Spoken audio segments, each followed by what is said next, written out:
এমনিতেই রাতের বেলা আমার সহজে ঘুম আসতে চায় না, তাই কী করব বুঝে পাচ্ছিলাম না।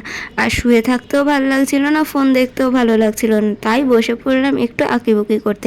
কিসের মধ্যে আর আঁকবো, পেলাম ঘরে একটা পুরনো ফোন কভার, নিলাম ওটাকেই ধ্বংস করার জন্য। এবার জানি না ধ্বংস হবে কি ভালো হবে। অবশ্য আমি এই ফোন কভারটা ইউজ করি না ইয়েলো হয়ে যাওয়ার কারণে, তো আঁকার পর যদি সুন্দর লাগে আমি ইউজ করতেই পারবো।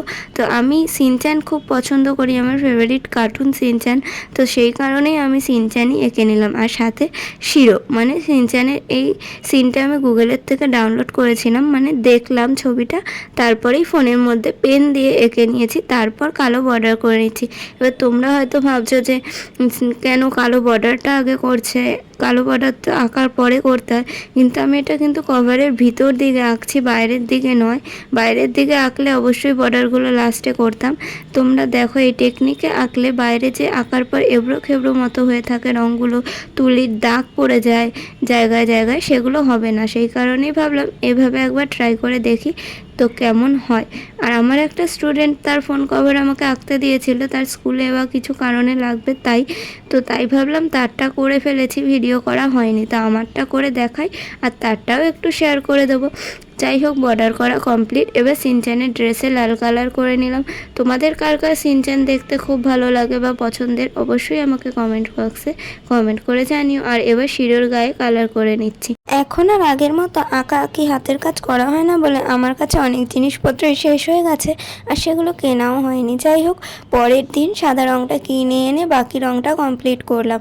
আগে তো আমি রাতভর আঁকতে শুরু করলে বা কিছু তৈরি করতে শুরু করলে যতক্ষণ না কমপ্লিট হচ্ছে আমার একদমই থামতে মন চায় না। সিনচ্যানটা রং করা কমপ্লিট, এবার ব্যাকগ্রাউন্ডটা রং করতে হবে, তাই সাইডে টেপ লাগিয়ে নিলাম যাতে সেখানে রংটা না লাগে।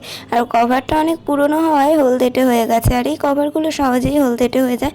তো সবার আগে আমি সাদা রংটা ঢেলে নিলাম, আর ব্লু কালারটা বেশি ছিল না, তাই আঙুল দিয়ে একটু একটু লাগিয়ে স্পঞ্জ দিয়ে পুরো জায়গায় রংটা স্প্রেড করে দিচ্ছি। স্পঞ্জ দিয়ে রং করলে কিন্তু দেখতে বেশ সুন্দর লাগে। এটাই যদি আমি তুলি দিয়ে করতাম, তুলির অনেক স্ট্রোক পড়তো, ভালো করে হতো না, সেই কারণেই স্পঞ্জ দিয়ে করলাম।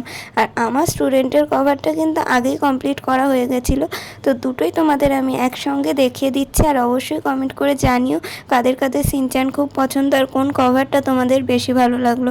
তো ওর দাবিতেই আমি ওর ফোনে কিন্তু সিনচ্যান এঁকেছি, এমন নয় যে আমার পছন্দ বলে, ও বলেই দিয়েছিল যে হ্যাঁ আমাকেও সিনচ্যান এঁকে দেবে। ওরটার ভিডিও করতে পারিনি কারণ আমার খেয়াল ছিল না, দুটোই রাতের বেলা করা শুরু করেছি। আর আমারটা আর ওরটা দুটোই সকালেই শেষ করেছি, কারণ সব রকম আমার কাছে ছিল না। তো তোমাদের কোন কভারটা বেশি ভালো লাগছে অবশ্যই আমাকে কমেন্ট করে জানিও। আর তোমরাও চাইলে তোমাদের নিজের হাতে তৈরি কোনো জিনিসের ছবি আমার কমেন্ট বক্সে দিতে পারো। সবাই সুস্থ থেকো, ভালো থেকো, আজকের মতো টাটা।